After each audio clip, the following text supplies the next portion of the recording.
what it's been like having a bigger body in the fitness industry. Let's get into it. So, 10 years ago, I know last week's audio was not very good. I am working on getting different lavalier, what are they called? Microphones, so that I can do travel instead of having my main microphone. So right now it's just the iPhone sound, but until then, the iPhone sound I hope is better than last week's. The last 2 weeks. Yeah, sorry about that. I know now. I promise. I'm sorry. I'll go over some of the stuff again. I also have ADHD, so I'm all over the place. So welcome to my life. This is what it's gonna be like. It's gonna be random. It's gonna be all crazy, and we're just gonna get through it together. All right. So having a bigger body in the fitness industry. When I first started, I had such a passion for it because it's so important to move your body. And then I just had so many things that I went through. The last 15 years I've spent healing emotionally from traumas, and the last, I don't know, 5 years or so, I've really started figuring out who I am. And it's just been this big journey that all of these things together, and like I was in a job 3 years ago I was completely and utterly so miserably in that it took everything in me just to go to work and let alone try to do anything else. And then so these past 3 years I've spent like physically healing, and I'm now in a much better space, like physically, mentally, emotionally, all of the above. I'm in like such a good space right now. And so I'm like, okay, well, 10 years ago I had a passion for this. I learned about it. I got certified as a personal trainer and correctional exercise specialist, and I had been working in a gym. It was not a mainstream gym. I mean, it was a franchise, but it wasn't like a mainstream gym like most gyms are. It was a different type of gym. But I did that for 3 years. I trained members on like their special program. I trained new clients. I trained new staff. I did everything. And so when I went to switch over to personal training, when I applied, all of my fears and insecurities were validated. And when they're so heavy and tense like that and they're validated, it just makes you believe them even more. And it wasn't true. It was a toxic environment, and I'm a different person than I was then. So now I know that it was toxic. But what happened was I go into an interview at this gym, and I had to jump through hoops to even get the interview. And then once I got the interview, she was like, well, what's your fitness program? And I told her, and it was actually really intense too. And she was like, oh, well, that's a terrible plan. Like, why are you doing it that way? Like, this is how you should be doing it. And like, it wasn't about fun. It was all about weight loss, and that's it. That was not about health. It wasn't about feeling good. It wasn't nothing. It was happy, healthy, none of that. It was about weight loss. That was the bottom line. And so during the interview, she's like, okay, come up with all these case studies, blah, blah, blah, do this. Even though I was a certified trainer and had already done all these case studies and done all this stuff, she wanted me to do it all again. And I was like, okay. And she's like, once you lose X number of pounds, then we can talk about you being a receptionist. And then once you lose X number of pounds, then we can talk about you maybe being a trainer. And it was just like this horrible, like, it validated every insecurity that I had. And so I was like, this is what it is. Like, this is how the fitness industry is. This is what I'm gonna have to deal with. I was definitely less confident than I'm now. So like, it was horrible. And now fast forwarding 10 years, I'm in a really good spot. And so I'm like, you know what, like, mentally, physically, health-wise, like all of these things, my health, my mental state, my physical state, my emotional state, all of these things, I'm in such a different spot. And not only that, not only am I liking some of the exercises that I'm doing, because I am very much a strong supporter that if you don't like it, don't do it. Find something you do like, because there's so many things you can do to move your body that you can like. So like, it's silly to try to force yourself constantly to do all these things you hate. Like, if it's an occasional thing, that's totally different, and working hard is very different too. Like, but like, if you're constantly doing something you hate, of course you're not going to stick with it. And so like, I found things in the past that I like doing and I'm very passionate about, but I haven't really had fun with any of the stuff in the past like 20 years, and I'm starting to finally have fun with it again. And I'm in a place where I'm not in a toxic job. I'm creating content for you guys full time, and I'm so happy about that, and I'm so thankful for you guys. Thank you so much for all your support so that I can do that. And with that, I'm like, you know what, like, I'm in a good spot right now.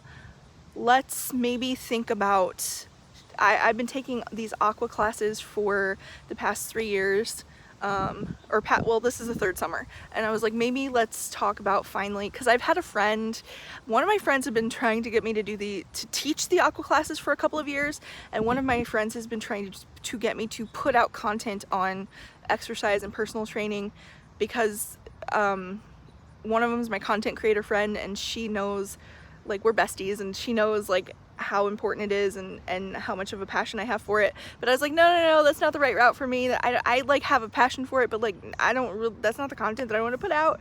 And really it all came from fear and insecurity is what it boiled down to.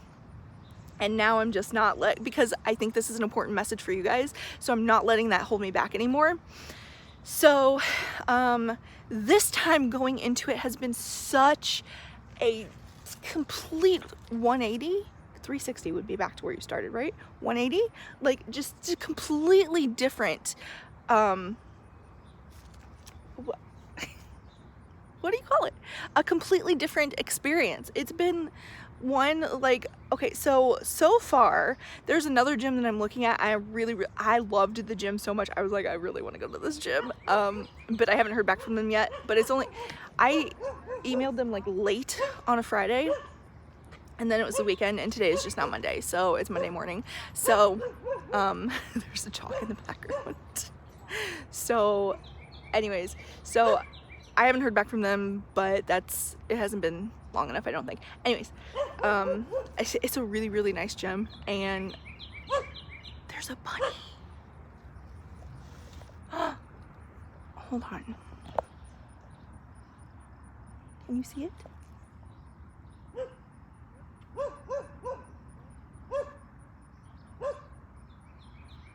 It's right there. Is my finger in the film? Here we go. Oh wait, right there.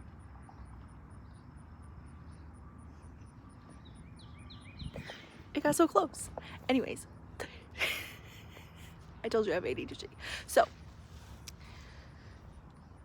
this experience has been completely different than, that bunny does not care that I'm here, than the last one. It's been like, could not have been more opposite.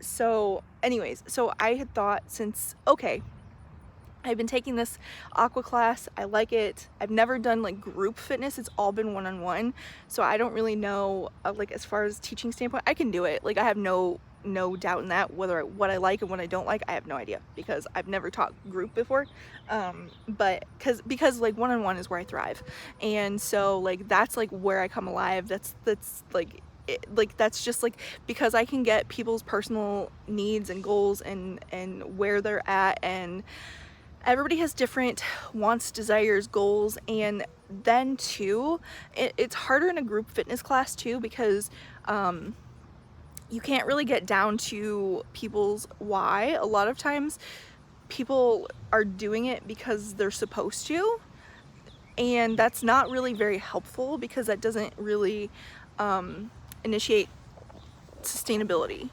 And I'm all about doing stuff that you can sustain, that you can do long term, that you can keep doing, and that you love doing, and that's going to work for you, it's going to work for your lifestyle. Everybody has different goals, everybody has different needs, everybody has different lifestyles, energy levels, like health, all, like, there's just so many things that go into it. So the one-on-one is where I really thrive, because A, I love getting to know people, and B, like, I can actually work with people where they are, whereas in the group I have to kind of try to do like this blanket, like, here's a generalization, but it's not really tailored specifically towards you, so you have to figure it out.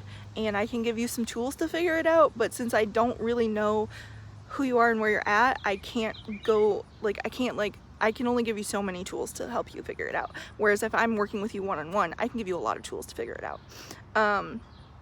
So anyways, so I was like, maybe I should give it a try. So like the whole group thing has been very intimidating towards me. Again, I think it's all fear, but like it's been very intimidating. So I've been very resistant to it. And these last few weeks, I was like, okay, maybe it's time to think about it. And then my friend trying to get me to make content on it, my other friend, I'm like, no, I don't want to endure the trolls. Like they're gonna play right into my insecurities. And now that I'm in a different place, I think I can handle it. I'm like, you know what? I have a good support. I have tools in place to be able to handle it. I have a good support system. I have done the work before I've started to do it. I don't think I would have been ready before now. So I'm like, okay, we're gonna do this. And I'm like, okay, I'm gonna do this. I'm gonna tell you guys about my journey. I'm gonna take a deep breath and dive in. And this time has been so drastically different. I met with this girl at Four Seasons and she was phenomenal. I think she was more excited than me. Like, that's how crazy it was. Like, crazy good. I'm pretty sure she was more excited than me, and she made me cry. So I go in there. I had emailed her, and because she was my friend's, my friend worked with her, I was like, I'll be a little bit vulnerable and be like, I don't have the body of a personal trainer, so I'm a little intimidated, blah, blah, blah. And she was excited about that, to be perfectly honest, because she's like, you have this background, so that's exciting. Oh, this is a shed, by the way. I just realized it looked like a house. It's like a garden shed. I'm at a park. I'm not at my house. That's funny. Anyways. Squirrel brain. So anyways, she was so excited to like have they're always looking for water instructors apparently, and they've been wanting to add some classes, like evening classes and weekend classes, and possibly subbing, plus, so like that like gives me some times to do classes, but also like keeps my schedule pretty open to keep making the amount of content that I'm making for you guys. And nothing is set right now. Right now, I'm just going to be taking this one girl's classes who's currently teaching the water classes on Tuesdays and Thursdays. So I'm going to be taking those classes, and then we're going to go from there, see what's going on. But she was super excited to even talk about personal training, because I was like, I don't really know. I'm not certified right now. I'm working on my group fitness certification. I would have to recertify to be a personal trainer, but she's like, we have all these options for like certification, to work with you on your certifications. So I'm like, well, that's a really good option, and it would probably be fairly easy for me to do because it would all be review. So and actually before today's meeting, I was like, you know what, like one-on-one is where I really thrive. So maybe I would like to go back into personal training, because I actually really do like it. Because for everything I just said, I love working one-on-one with people. I love helping people with their individual needs and where they want to go, and customizing things for them, not just having this blanket statement that's not necessarily going to work. And like all of these group exercises could work for anybody if they modify it, but like people aren't always equipped with the tools to know how to do that, because I can give modifications, but like it's not necessarily going to be, because as a trainer you're trained to know, especially with correctional exercise too, if somebody has an imbalance, like I know, hey, this is the modification that we need to make. Whereas if I'm looking at a whole class, like I can't see everybody's imbalances, and I can't work with one-on-one with people like, hey, maybe you should do this modification because this is where you're at. I can do general modifications like cardio. If you're doing too much cardio and you can't hardly breathe at all, you're doing too much. If you're still able to talk like this without any breathing struggles, you're probably not doing enough. It feels too easy, you're probably not doing enough. So like I can give like general statements, but like when it comes to, but like there's like just so much personalized that goes into it. And then there are modifications that you can make it more fun too, or harder or easier, depending on what you need, want, desire. And it's just really hard to get that in a group setting. So that's why I thrive in the one-on-one setting. So when this is why she made me cry, is when she was talking about like personal training, because I didn't really say that I wanted to go back into it, because I didn't really know until a day or two ago, and we had talked before then, and she was so excited. She's like, there is a place for you. There are people in this industry, or that come here and want a personal trainer, but are maybe intimidated because they don't look like them and they don't feel comfortable. And it's like amazing to see somebody, all bodies and all shapes, like be moving, be healthy and all this stuff. And so it's like it was like one of those things where it's like she is all for it. Like I'm losing weight. I haven't weighed myself, but like I'm losing weight. I know I am. My clothes are fitting differently, doing all this. So I don't think that I'm gonna look like this forever. However, like it's still going into it. It's like super, it's really healing and it's really exciting to know that somebody else, at least somebody else is on my side, and that wherever your passions lie, there is somebody that's going to be on your team, on your side, supporting you, rooting for you. And this is just such a drastic experience, a difference in experiences from the first time that I tried to go into this. Like A, I'm a different person, and B, I feel like the industry is changing a little bit. I don't think that it's made enough changes, because the obesity epidemic in America is a problem, and weight, like fitness, exercise, health should be about being healthy and happy, not about weight. But there is the realization of, if you are overweight, there is more health risks.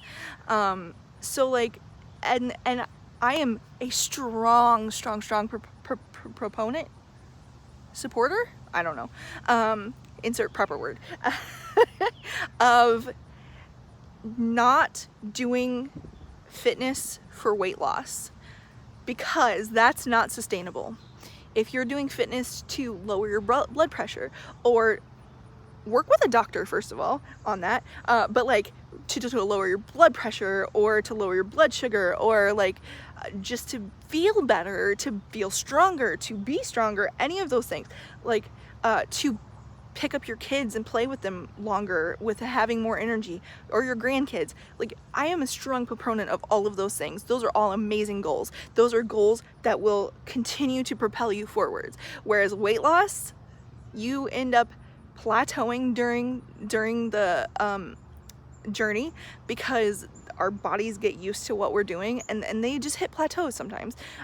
You can sometimes even gain weight, because either you've gained some muscle mass, or because our bodies fluctuate a couple of pounds here and there anyways, because of water and hormones and blah blah blah. So like there's gonna be, if you're focused so much on weight, it actually leads to an unhealthy relationship with fitness and food. And I have not had a healthy relationship with either one in the past, and I've learned how to have a much healthier relationship now. And so that's what I want for you guys too. And that's why like the people that I work with, I love working with them one-on-one, so that we can talk about these things, and that we can do things that are sustainable. And I think moving your body should be fun. Like this journey should be fun. When most people, I look around and I'm like, so many people are miserable, and that is not how it needs to be. So anyways, I'm gonna keep you updated. This is where I'm at today. Today that I'm filming this, I'm probably gonna have more updates, because these podcasts, I'm doing everything by myself at the moment. Once I like get an editor and stuff, I will be able to move along faster. But currently I can only do so much at a time. So podcasts are only once a week, because they're longer videos and they take longer and all these things. And I hate editing, if I'm gonna be perfectly honest. That is not my strong suit. My creator friend, one of my creator friends, I have a lot of creator friends. One of them, she loves editing, and I'm like, you weirdo. That's okay. Love language. Anyways, so guys, I want you guys to be happy, healthy, pursuing your dreams, taking action. I want you guys to be the person that I wasn't 10, 15 years ago. That's why I started doing all this in the first place. So I hope this is helping you. If you have questions, if you have comments, if you have concerns, if you want maybe a little bit of advice, I can give some general advice on here, of how to find fun exercise, how to move your body fun, like what it takes to, if you have certain goals like getting stronger, like what that would look like, what it looks like. If you have questions about what it looks like to have a fitness routine where you're not focused on weight, how in the world do you even do that? If you have questions about that, let me know. Like just I'm fairly open book. Can't guarantee I'll answer the questions if it's too personal, we'll see. But please ask. I want to help in any way that I can. I can't always help because there's a lot of you, but I can help as much as I can. I know that didn't make sense, but I hope you know what I mean. I hope you see my heart, and I love you, and I believe in you. Dream big and take action. Bye.